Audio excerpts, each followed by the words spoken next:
भैया आपने बहुत अच्छा जस्टिफिकेशन दिया।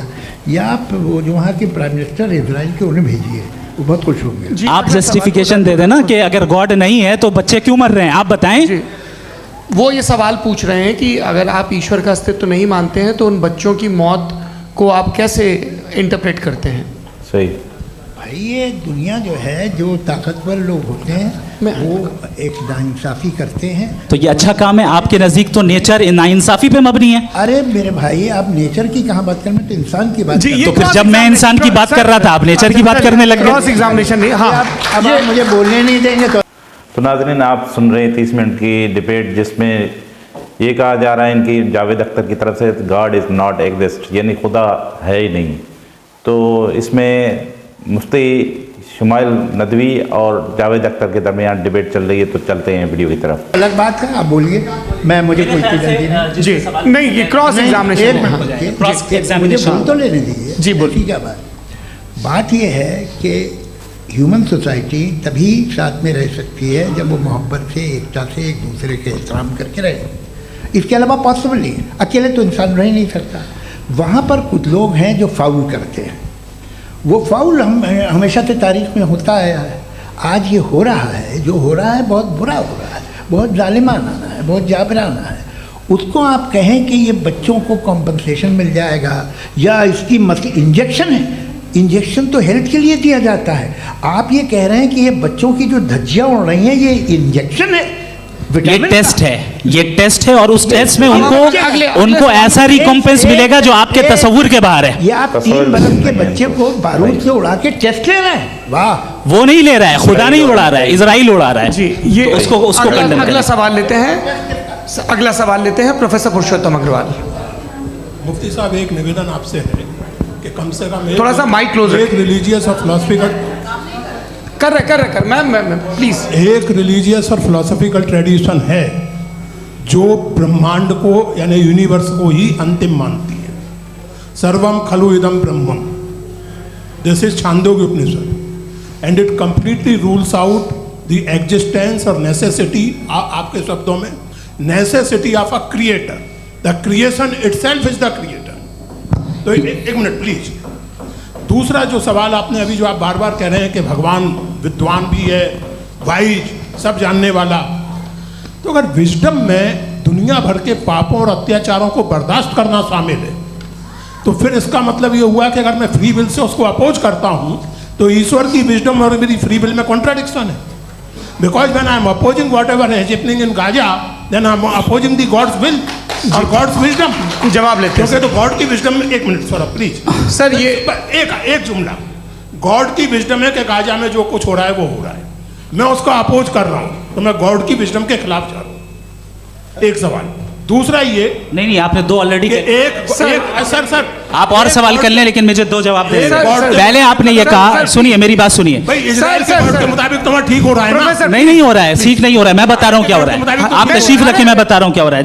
Let me complete please. एक सेकंड गाइस, एक सेकंड। ये देखिए, ऐसा है कि ये सब बड़ा आपस में विचार विमर्श के बाद ये तय हुआ था कि कुछ नियम बना लिए जाएं ताकि एक टाइम बाउंड बातचीत चले।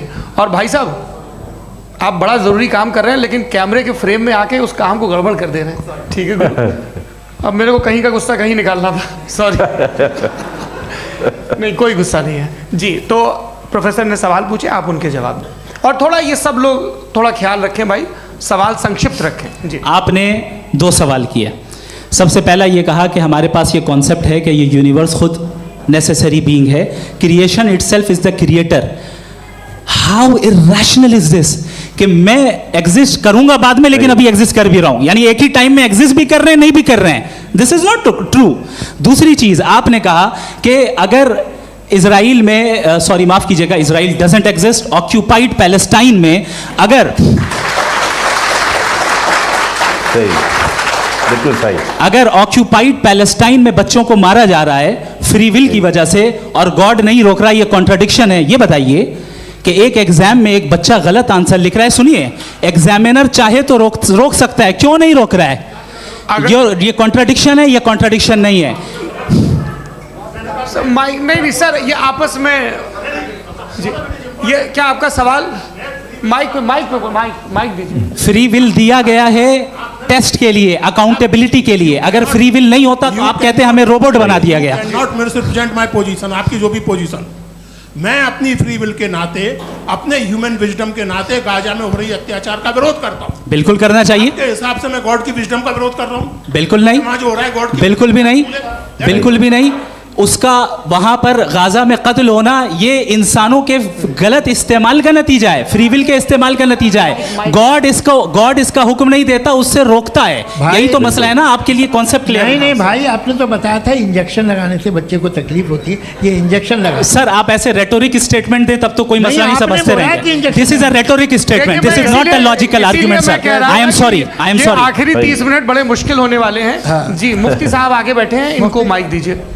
हाँ तरुण, माइक आप अपने पास रखिए, आपको कैमरे का फ्रेम पता है जी। सबसे पहले दोनों को मुबारकबाद। एक सर अपना आप नाम बता दें। आप अमेरिका में शिकागो में रहते हैं, इतना मुझे याद है। पता है आपको, यासिर नदीम अलवाजदी मेरा नाम है। माशाल्लाह। जावेद सर आपसे एक क्वेश्चन है इन्फिनिट रिग्रेस के ताल्लुक से। एक हाइपोथेटिकल सिनेरियो है, मसलन अगर आप सर माइक थोड़ा सा प्लीज क्लोज रखिए। ओके जी। अगर आप शायर इसलिए हैं कि आपके कोई उस्ताद शायर थे, और वो इसलिए शायर थे कि उनके कोई उस्ताद शायर थे, और इसी तरीके से हम माजी में पीछे चलते चलते चले जाएं और कहीं ना रुके, तो माफ़ कीजिएगा आप कभी शायर नहीं हो सकते। लेकिन आप शायर हैं, आपका शायर एग्जिस्ट करता है, इसका मतलब ये है कि आप कहीं ना कहीं रुके हैं। तो मेरा सवाल ये है कि क्या आप इन्फिनिट रिग्रेस ऑफ कॉजेस को लॉजिकल फैलेसी मानते हैं या नहीं मानते? हाँ या ना? सही। मैं इन्हें लॉजिकल फैलेसी नहीं मानता हूँ, लेकिन मेरा प्रॉब्लम यह है कि जब मैं नहीं मानता हूँ तो I will continue with this logic जो फैलेसी नहीं हो। इनका प्रॉब्लम आप एक जगह रुक जाते हैं जाके, आप कहते हैं ये गेंद कैसे बनी, ये जजीरा कैसे बना, ये समंदर कैसे बना, ये ज़मीन कैसे बनी, और अचानक गॉड पे जाके आपको ब्रेक लग जाता है। एक बार आप सवाल नहीं करते कि भाई इनको बनाने वाला तो इनसे भी कॉम्प्लिकेटेड होगा, वो कैसे बना, उसके बारे में आपने इत्मीनान कर लिया, वो हमेशा से है। तो अगर आप उसे हमेशा से मानते हैं तो फिर ये मान लीजिए कि कायनात हमेशा से है, क्या तकलीफ हम वजूद में नहीं आते जी है? हम मौजूद नहीं। अच्छा सर क्यों नहीं हो मैं सकता? बताऊँ प्लीज प्लीज। जैसे मैंने मिसाल दी आपके शेर, आपका शेर कभी वजूद में ना आता अगर शायर इसी तरह चलते रहे हमेशा। जी माइक मेरे ख्याल से एक सेकंड। इन्फिनिट रिग्रेस का कॉन्सेप्ट क्लियर नहीं हो पाया, ऐसे रहने दें, लेट्स मूव ऑन सर। ठीक है। हाँ थोड़ा सा मॉडरेटर का भी ख्याल रखें। नहीं आपने तो रखा है, आपने रखा है। यहाँ पे गौहर रजा साहब हैं, वो भी एक सवाल पूछना चाहते हैं। माइक यहाँ नीचे से ऑन कर दिए, नीचे। पहले तो ये कह दूं कि मैं उन बच्चों से शर्मिंदा हूँ अच्छा, जिनको गज़ा में कत्ल किया गया, बिल्कुल सही बात। क्योंकि हमारे होते हुए कत्ल किया गया। लेकिन उससे ज़्यादा शर्मिंदगी इस बात से हुई कि मुझे लगा कि मुफ्ती साहब उसको जस्टिफाई कर रहे हैं। बिल्कुल भी नहीं, आप बहुत ही गलत मुझे बात लगा मैं गलत हो सकता हूँ। बिल्कुल गलत मैं है। सवाल पूछ रहा हूँ, सवाल मैं देखिए, सवाल अगर पूछ रहा हूँ। एक मैं जावेद भाई से डिसएग्री करता हूँ। एक सेकंड देखिए, अगर देखिए ऐसा एक सेकंड आप सर वेट अरे आप कुछ मेरे पहले मुझे अपनी बात कह लेने दीजिए। अगर ऑडियंस तय करेगी तो फिर मॉडरेटर का मतलब नहीं। मेरा आप सबसे ये कहना है, ये बहस दो लोगों के बीच में है, एक तरफ सही। मुफ्ती साहब, एक तरफ जावेद साहब। पिछले 1.5 घंटे से ये लोग अपने अपने तर्क रख रहे हैं। आपकी इनसे इत्तेफाकी हो सकती है, ना इत्तेफाकी हो सकती है। मेरे उस्ताद मुझे सिखा गए हैं कि मुखामुखम में असहमति की गुंजाइश बची रहनी चाहिए। अगर मैं आपकी बहुत इज्जत करता हूँ गौहर साहब, आपने जो कमाल की किताबें लिखी, साइंटिफिक टेम्परामेंट, लेकिन मेरी ये गुजारिश है आप सब से कि यदि आप इन लोगों ने जो बोला उन पर टिप्पणियां करेंगे तो ना वक्त की पाबंदी रहेगी, ना वो अनुशासन। आप सवाल पूछ लें, उस सवाल में जो बात आ जाए वो आ जाए। मैं जावेद साहब से डिसएग्री करता हूँ, इसलिए जावेद साहब से सवाल पूछ रहा हूँ। आपका सवाल जावेद अख्तर साहब से। और सवाल ये है मेरा कि जावेद साहब ने कई बार लॉजिक का इस्तेमाल किया कि साइंस में लॉजिक है और रिलीजन में लॉजिक नहीं है। मेरा ख्याल ये है कि रिलीजन में भी लॉजिक है, लेकिन उस लॉजिक की बेसिस ये है कि आप रुक जाते हैं, जिसका जिक्र जावेद साहब ने बार बार किया, यानी खुदा के तसव्वुर पे आते हुए, गॉड के तसव्वुर पे आते हुए रुक जाते हैं। और इसमें सवाल पूछना मतलब फॉरबिडन होता है। सवाल ये है कि क्या जावेद साहब इससे एग्री करते हैं कि साइंस की लॉजिक अलग है और रिलीजन की लॉजिक अलग है। बताइए सर। देखिए, तीन चीज़ें हैं, साइंस है, एक है मंतिक है, इस्तिदलाल है, और एक जो है कुछ भी नहीं है, फेथ है, अकीदा है। मैं अकीदे की लॉजिक का कायल नहीं हूँ। मुझे आप इस्तिदलाल से, लॉजिक से, रीज़न से समझाइए, मैं मानने को तैयार हूँ, मेरा क्या नुकसान होगा। लेकिन ये कि अकीदे पे मैं नहीं जा सकता हूँ। अकीदे का मतलब है कि तुम ये मान लो, सवाल ना करो, ये नहीं। आप सारी बातें करके, बड़ी साइंटिफिक बातें करके एक जगह जाके खुदा के हुदूद पे रुक जाते हैं, सरेंडर कर देते हैं। मैं सरेंडर करने को तैयार नहीं। That's all. जी, ये आगे सर बैठे हुए हैं, इनको माइक दीजिए। भाई वो आप पूछना चाह रहे थे ना भाई? हाँ, नहीं थैंक यू जी, आपका नाम? आसिम इफ्तिखार। आसिम जी, पूछिए।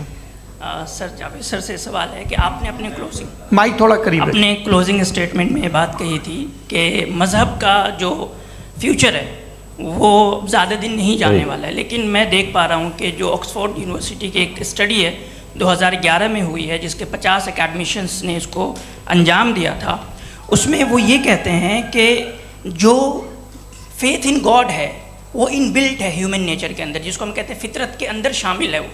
और वो ये कहते हैं कि अगर कोई ये समझता है कि मज़हब को वो ख़त्म कर देगा तो ये उसकी गलत फहमी है।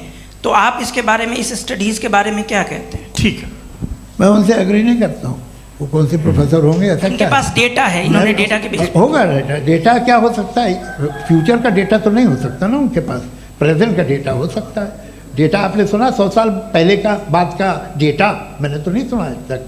तो आज उनकी ये राय है और हो की राय, ठीक है। दुनिया में तरह तरह की राय है लोग, लेकिन मैं समझता हूँ कि वक्त के साथ इंसान ज़्यादा से ज़्यादा रीज़नेबल और लॉजिकल होता जा रहा है।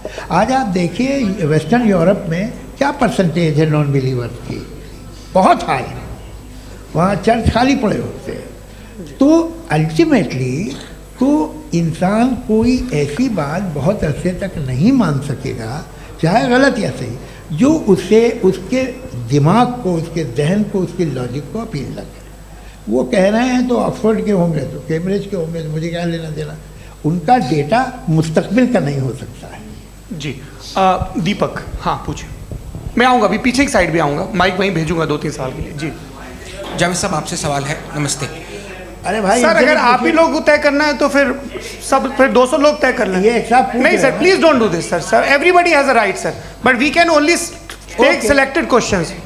नो सर, अरे ये भाई, यंग लोग भी हैं तो इनकी ये अब बात उतने यंग, सुनिए। भाई आप यंग हैं कि नहीं हैं? एक मिनट, वो कह रहे हैं वो भी यंग हैं पूछ रहे हैं ना साहब। भाई। आप उनकी नौजवानी पर दावा उनको ही करने थे। हाँ मुफ्ती साहब, आप यंग, हाँ पूछे। अरे भैया सर, मेरा सवाल ये है। कुछ इनसे भी तो पूछो। जी हाँ। नहीं, बस आपसे एक सवाल है। जैसे थीस्टों के पास, अपने जो ईश्वर को मानते हैं, उनके पास अपने सोशल गेट टुगेदर्स हैं। 5 रोज़ आज क्रिसमस आने वाला है, होली है, दिवाली है, ईद है। एथिस्ट क्या ऑफर कर रहे हैं? मतलब मैं इनकी दुकान से बोरूँ, मैं आना चाहता हूँ उस तरफ, पर मैं अट्रैक्ट नहीं हो पा रहा हूँ। मैं सोशल गेट टुगेदर्स क्या है आपके पास? वो ये कह रहे हैं कि जो धार्मिक लोग हैं, अलग अलग धर्म के लोग, उनके उत्सव त्योहार, कॉन्ग्रीगेशन बहुत हैं। अब आपको मैं एक सुनाता हूँ, यहाँ हिस्टोरियन भी बैठे हैं। मृदुला जी, आप बताइएगा सही है कि नहीं। ये एक कॉन्स्टेंटाइन, एक ग्रीक रोमन बादशाह था, जो क्रिश्चियनिटी आने के 400 साल बाद उसने डिसाइड किया कि मैं क्रिश्चियन हो जाऊंगा, मेरी पूरी स्टेट कैंसिल हो जाएगी। उस ज़माने में ऐसे ही होता था, राजा जो धर्म इख्तियार करता था वो जनता भी कर लेती थी, इसलिए कि वो हो गया था बैंकरप्ट। और उसे जो मेडिटेरियन कोस्ट के रिच क्रिश्चियन वो थे मर्चेंट, उससे पैसा चाहिए था।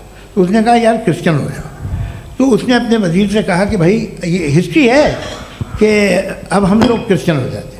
पहले सर हो जाएंगे, कोई प्रॉब्लम नहीं है, लेकिन एक प्रॉब्लम ये है कि 17 दिसंबर से 25 दिसंबर तक जो पेगन फेस्टिवल होता, जो पेगन थे वो लोग, जो फेस्टिवल होता है वो बंद हो जाएगा, इसलिए कि हम क्रिश्चियन हो गए तो होगा नहीं। तो वो बच्चों को बहुत बुरा लगेगा, पब्लिक को बहुत इन्जॉय करते हैं, खासतौर से 25 को मेन डे। हाँ ये तो सही कह रहे हो।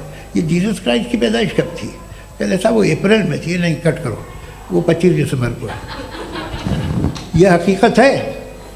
जी। और 400 साल बाद क्रिश्चियनिटी के अप्रैल से दिसंबर ले आए, और इसलिए कि यहाँ पेगन फेस्टिवल होता था। अब मनाते हैं आप आराम से। ये जो सारे फेस्टिवल हैं ये रिलीजन से, हर एक को एक इंटरटेनमेंट डिपार्टमेंट चाहिए होता है अपनी कंपनी चलाने के लिए। तो ये रिलीजन ने, ये सेकुलर त्यौहार थे जिन्हें रिलीजन्स ने ले लिया है। ये मौसम के थे, फसलों के थे, किसानों के थे, उसको आपने लेकर रिलीजियस रंग दे दिया। ये कोई रिलीजन से थोड़ी आया। आप अच्छा हमें देखिए, हम तो मुल्द हैं, हम ईद मनाते हैं, हम दिवाली मनाते हैं, हम होली मनाते हैं, हम क्रिसमस मनाते हैं। बम्बई की फिल्म इंडस्ट्री की सबसे बड़ी होली हमारे घर में, सबसे बड़ी ईद हमारे घर में। वो हमारी सोशल वो है, हमारा हेरिटेज है। ऐसा थोड़ी है कि we will throw the baby along with the water. ये तो अच्छी चीज़ है, इन्हें रखो, जो बेकार है फेंक दो। जी हाँ। हेलो जी, मेरा सवाल नादवी जी से है।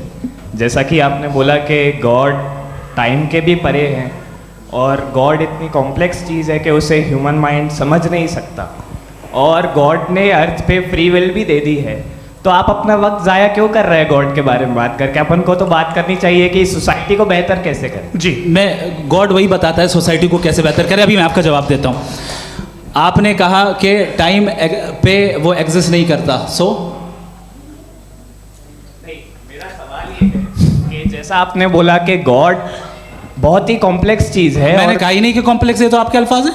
कॉम्प्लेक्स का लफ्ज सही। गॉड के लिए सुइटेबल नहीं है। क्यों? क्योंकि कॉम्प्लेक्स वो चीजें होती हैं जो ऑब्जेक्ट हो। God is not an object जिसको आप इंस्ट्रूमेंट के जरिए लेबोरेटरी में जाके टेस्ट करें, oh it's very complex. No, वो कोई कार का इंजन नहीं है। मेरा वो फिलोसॉफिकली नेसेसरी बीइंग ऐसी बीइंग है जो सिंपल बीइंग है। हाँ, आप उसको मुकम्मल तौर पे उसकी तमाम हिकमतों को जान ले और हर चीज़ को जान ले, ये पॉसिबल नहीं है, क्योंकि वो ऑल वाइज है, आप ऑल वाइज नहीं है, और वो खुदा है, वो आपको सारी चीज़ें बता दे, ये ज़रूरी नहीं। मेरा सवाल ये नहीं था, मेरा सवाल ये था कि जब गॉड इतना परे है इस दुनिया से कि उसने अर्थ पे फ्री विल भी दी है, हम सब ह्यूमंस की फ्री विल है, और जो सोसाइटी में हो रहा है वो अपन लोग डिसाइड करेंगे, तो अपन लोग डिसाइड नहीं करेंगे ना, अपन लोग डिसाइड नहीं करेंगे। गॉड जो है, गॉड ने वो उसकी ज़ात, उसकी एग्जिस्टेंस टाइम एंड स्पेस से परे है, लेकिन वो हमारा टेस्ट ले रहा है, और उसी गॉड ने हमें बताया कि तुम्हें क्या करना है क्या नहीं करना है, तो जाहिर है उस गॉड की बात सुनेंगे ना हम। जी, वो पीछे एक चश्मा लगाया जो मैम खड़ी हैं, उनको दीजिए। हाँ, आप जी जी बिल्कुल आएंगे। देखिए मैं कोशिश कर रहा हूँ सब तरफ जाने की। हाँ, उनको दीजिए माइक। जी, हेलो सर, मैं ओमनी प्रेजेंट नहीं हूँ, टाइम पाबंद हूँ, और जहाँ तक कोशिश कर सकता हूँ करूँगा। जी, अपना नाम बताइए। मेरा नाम उर्सुला है, मैं दिल्ली यूनिवर्सिटी की एक स्टूडेंट हूँ और मैं स्टूडेंट फेडरेशन ऑफ इंडिया से हूँ। मेरा सवाल मुफ्ती जी से है कि इस हॉल के इस कमरे में बैठ के हम लोग रेप की मोरालिटी के बारे में फिलोसफिकली बात तो कर सकते हैं, बट असलियत ये है कि रोज़मर्रा की ज़िंदगी में औरतें रेप के थ्रू गुजरती हैं, और हम लोग सिर्फ नंबर्स पे इस तरह नहीं देख सकते, क्योंकि कितनी औरतें हैं इन कंट्रीज़ में जहाँ पे आप बता रहे हैं कि केसेस कम हैं, जिनका एक्सेस है कि वो जाके केस फाइल कर सकें। कितनी औरतें हैं जो जिनको काम करने की आज़ादी है उन कंट्रीज़ में। यूरोप में ये आज़ादी आ गई, यूरोप में ये रूल्स आ गए, तो हम आज उसके बारे में बात कर पा रहे हैं। जी, जवाब।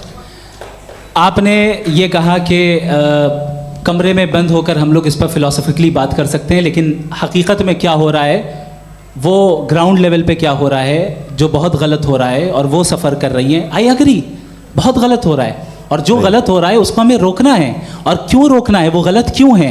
हमारे पास इसका ऑब्जेक्टिव फाउंडेशन है, इनके पास उसका ऑब्जेक्टिव फाउंडेशन नहीं है। मैं ये कहना चाह रहा हूँ कि जहाँ पे भी जुल्म हो रहा है, जहाँ पे भी औरत पे जुल्म हो रहा है, या उसकी इज्जत लूटी जा रही है, या उसे तकलीफ पहुँचाई जा रही है, और सिर्फ औरत नहीं, किसी इंसान के ऊपर भी जुल्म हो रहा है, तो उसके खिलाफ खड़ा होना, ये मॉरलिटी हमारे पास गॉड के पास से आई है। वरना जावेद साहब तो कह रहे हैं कि जो है मेजॉरिटी डिसाइड करेगी, तो मेजॉरिटी तो कभी भी बदल सकती है।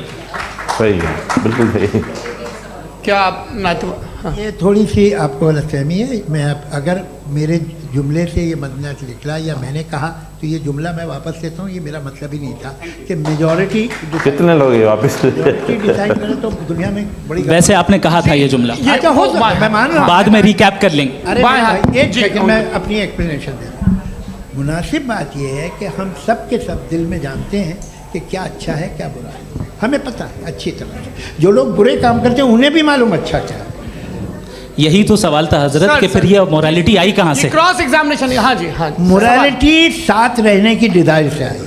यानी साथ रहकर जो कुछ कह दे जो कुछ कर दे वो हो जाएगा? नहीं नहीं, तो आप कायदे से रह ही कर सकते हैं जब तक लोगों में मोरालिटी हो, वरना क्यास हो जाएगा। ये आपको कैसे पता? जी हमने देखा ना जहाँ मोरालिटी का क्यास हो गया, हम देखते हैं। कहाँ पे देखते भाई अरे, दुनिया में आप जो ये- कह रहे हैं आप एक अभी कहीं मैं पे आप अगर लोगों गलत को हो रहा है इस बहस तो के उसको बाद आप मैं आप गलत लोगों देखिए। को आप सर मुफ्ती आप साहब, मैं- एपिस्टेमोलॉजी मुफ्ती की बात साहब, कर रहे हैं, मैं ऑन्टोलॉजी अरे की बात मुफ्ती कर रहा साहब, हूँ। मैं इस बहस के फाउंडेशन बाद क्या आप है? दोनों लोगों को चाय पे फाउंडेशन होस्ट करूंगा, वहां पे क्रॉस एग्जामिनेशन कर लीजिएगा। अभी ऑडियंस का हक मार रहे हैं आप लोग भाई, सर। जस्ट लोग हैं आप लोग। और ये भाई ये एक हाँ उधर उधर आएंगे, उधर इनको आएंगे। भी। जी सर आएंगे आएंगे। अच्छा सर मेरा नाम लईकुर रहमान है और मैं अलीगढ़ मुस्लिम यूनिवर्सिटी का स्टूडेंट हूँ। और जहाँ तक मुझे पता है कि sir ji, you are ji. Also product of Aligarh Muslim University. मैं भी उसी चमन का बुलबुल। हाँ सर, तो बड़ी खुशी हुई मुझे जान करके कि मैं आपसे मिलूंगा। सवाल सर मेरा सवाल यह है कि सर सैयद अलैहि रहमा का नज़रिया यह था कि खुदा के वजूद को अक़ल के दायरे में रह कर के तलाश करना, न कि पूरी तौर से उसका इनकार कर देना। Sir how will you define it? नहीं तो ये तो आप इन्हें बताइए। ये सर, सवाल आपसे आपसे। के खुदा का वजूद साबित कर रहे हैं। नहीं तो सर आपने सैयद इनकार ने किया। कर रखा है, इस वजह से मेरा क्वेश्चन उन्होंने यही एक सेकंड सर सैयद ने यही कहा ना कि जी। अक्ल से आप खुदा के वजूद को हाँ। साबित नहीं कर सकते, यही कहा ना भाई। वो उन्होंने कहा कर सकते हैं और वो कर दिया गया आज। हाँ, वो फोन दो। तलाश करना या साबित करना अक्ल से अक्ल से नहीं सर हो सर अरे सवाल तो सुन लीजिए जी। अक्ल से नहीं हो सकता है, यही कहा ना आपने। अक्ल से हो सकता है। अरे वो यही कह रहे हैं भाई, आप बता रहे हो सकता है, वो तो कुछ और। आप अगर सर देखो नौजवान फोन ले लो, इतनी कमाल की यूनिवर्सिटी है। अरे भाई दे दो मेरी उन्हें बात जरा तो- एक मिनट अरे दे दो मेरे भाई मेरी बात सुनो, नहीं, माइक मैं पे बोलो ताकि जो लाखों लोग देख रहे हैं माइक दे दो ना। अरे देंगे ना माइक, तुम ठहरो तो। हाँ सर मेरा सवाल ये था कि सर सैयद अलैहि रहमा का एक नज़रिया था अपना कि खुदा का जो वजूद है उसको अक़ल के दायरे में रह करके तलाश करना है, न कि पूरे तौर से इनकार कर देना है। ये उनका बिल्कुल सही। कॉन्सेप्ट था। लेकिन मेरा सवाल ये है कि आप इसको कैसे डिफाइन करते हैं, एक्सप्लेन कैसे करेंगे? मैं आपसे मैंने जानना अक़ल चाहता के दायरे हूँ, में चूँकि you are the product of Aligarh Muslim University. मुझे अक़ल के दायरे में रखे मैंने बहुत तलाश की, मुझे मिला नहीं मिला इनको। हाँ ये इधर उधर वो चश्मा लगाए जो, हाँ उनको दे दीजिए। इनको अक्ल भी है नहीं है। जी जी फटाफट पूछिए, बस 5 मिनट है, 5 मिनट में खत्म हो रहा है। हाँ अस्सलाम वालेकुम मुफ्ती साहब। एंड मेरा सवाल जावेद अख्तर साहब से। क्या नाम है आपका? अरे भैया सब मुझे तो क्या पूछ रहे हो यार? हाँ। फैज पूछिए फैज साहब। तो मेरा सवाल ये है जावेद अख्तर को कि लगेगा। अभी जो एथियस्ट है वो problem of evil argument use कर रहे हैं अगेंस्ट मुस्लिम्स, राइट? कि इस दुनिया में इतना सारा ईविल है और अगेंस्ट मुस्लिम तो यहाँ अगेंस्ट थियस्ट। हाँ थोड़ा सा करेक्ट कर लीजिए भाई, पूरी मशक्कत ही इसी बात की थी कि किसी एक मजहब पे बात न टिके। जी सही बात। तो बेसिकली ये आर्ग्यूमेंट ऐसा है कि इस दुनिया में इतना ज़्यादा ईवल एग्जिस्ट करता है और अगर एक ऑल गुड गॉड है तो वो रोकता क्यों नहीं है? लेकिन इस सवाल में एक हिडन अजम्पशन ये है कि इस दुनिया में ईवल एग्जिस्ट करता है। अब एथियस्ट ये कैसे ऑन्टोलॉजिकली प्रूव कर सकते हैं कि इस दुनिया में ईवल एग्जिस्ट करता है? मैं आपको बताता हूँ, थोड़ा सा समझा। नहीं सर हम लोग इनको सुनने आए। नहीं please don't do that. I want to explain ontologically. नहीं हम समझ गए सर, इनको अब जवाब देने दीजिए। अच्छा सवाल पूछ लो। मैं अभी तक क्या था वो मैं थोड़ा सा ऐड ऑन कर लेता हूँ। तुम गुरु, तो हम जब इसका राउंड 13 करेंगे ना तब तुमको स्टेज पे बिठाएंगे। जी तो हाँ जल्दी से। तो देखिए एथियज्म के हिसाब से सब कुछ रैंडमली बन गया है, सब कुछ एटम्स और मॉलिक्यूल्स है। एक पत्थर में और मुझ में सिर्फ इतना फर्क है कि हम लोग एटम्स और मॉलिक्यूल्स का अलग अलग रीअरेंजमेंट है। अब एक पत्थर को कोई इंसान तलवार से 2 टुकड़ों में काट दे या मुझे, according to atheism it is same. There is no evil and good according to atheism.